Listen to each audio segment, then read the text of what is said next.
कि इनको हमारी पीड़ा समझ में नहीं आ रही है क्या, शायद बहुत हल्के में ले रहे हैं।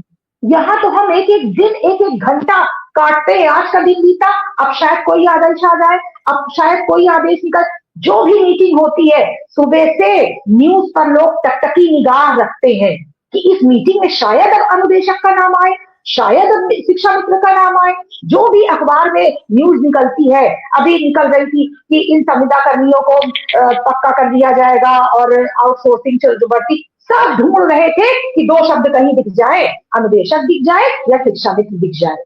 किसी भी खबर में, किसी भी मीटिंग में, किसी भी आदेश में ये दो शब्द नहीं दिखे अब तक। हाँ, किसमें दिखते हैं? जब कोई आदेश निकलता है कि जाओ फलाने जगह ड्यूटी है, ये काम करना है, वो काम करना है, और नाम कहां पर दिखता है? आपने ये काम नहीं किया, आपके ऊपर कार्रवाई होती है, मानदेय अवरुद्ध, मानदेय काटा गया, तब नाम दिखता है। भले वो हमारे हिस्से का कार्य हो चाहे ना हो, चूंकि हम विभाग के हैं, विभाग हमको इतना ज्यादा सुख सुविधा और मोटी रकम देता है कि रात दिन उसको हमसे वसूलने में लगा रहता है।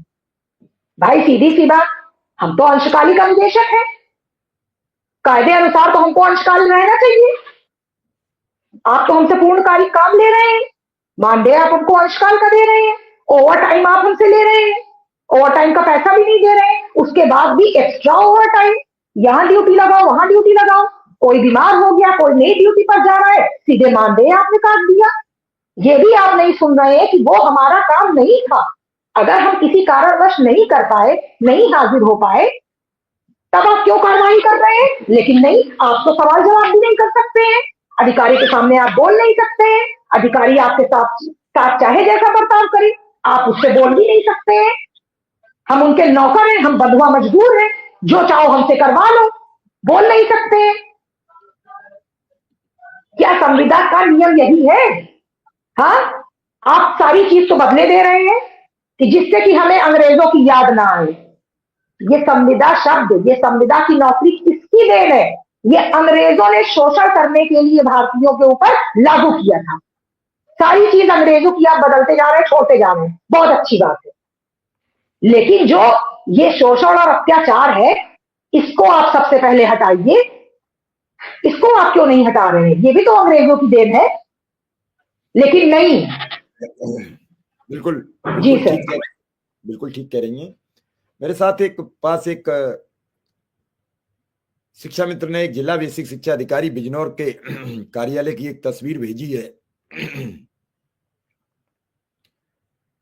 जिसमें वहां एक शिक्षा मित्र है या अनुदेशक का कोई आदमी एक बैनर बना के पहुंचा है, इस कार्यालय में बिना पैसे कोई काम नहीं होता है, कृपया पैसा लेकर आए, निवेदक एक शिक्षा मित्र। अब ये सब बातें कितनी अच्छी हैं, सरकार के पास भी ये तस्वीरें जाती हैं, लोग लिखते हैं, लोग पढ़ते हैं, समझते हैं, क्या ऐसी बातें अच्छी लगती हैं? सरकार जहां कहती है भ्रष्टाचार बिल्कुल नहीं और भ्रष्टाचार नहीं होगा, लेकिन उसके बाद एक व्यक्ति बेसिक शिक्षा अधिकारी का ऑफिस के सामने ये बोर्ड लगा के अगर सारी बातें हो रही हैं तो क्या होगा?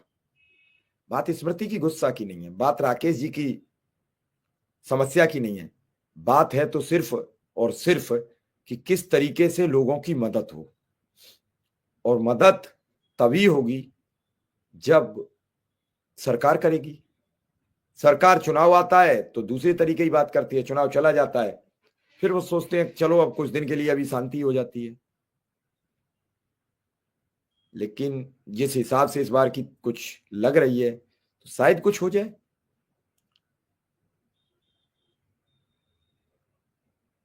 उम्मीद है कि देखते हैं क्या पोजीशन बनती है, क्या 18 तारीख के आदेश जो उम्मीद है कोर्ट में सरकार को प्रस्तुत करना है, उसको लेकर भी एक ऑडियो वायरल हो रहा है, 2-3 दिन से लगातार लोगों के फोन आ रहे थे, लेकिन न मैंने पूरा ऑडियो सुन पाया। कल मैं सुनूंगा उसे, कल उस ऑडियो के बारे में भी बातचीत करूंगा। पहले बात करूंगा 18 दिसंबर को लेकर क्या उम्मीद है, क्योंकि 18 दिसंबर अब नजदीक आ गया है और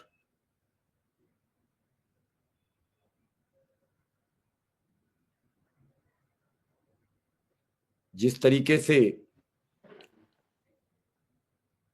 अवधेश कुमार तिवारी जी, ये आपको कैसे पता लग गया कोई जिम्मेदार आदमी जुड़ने को तैयार नहीं है?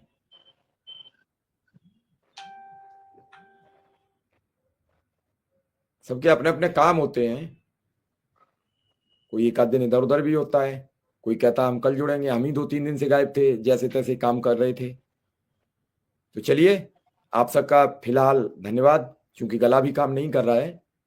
कल बात करेंगे और देखते हैं कल कौन कौन जुड़ता है और किस किस से बात करेंगे, और कल सबसे सवाल करेंगे और बात करेंगे कि 18 दिसंबर को क्या हो सकता है।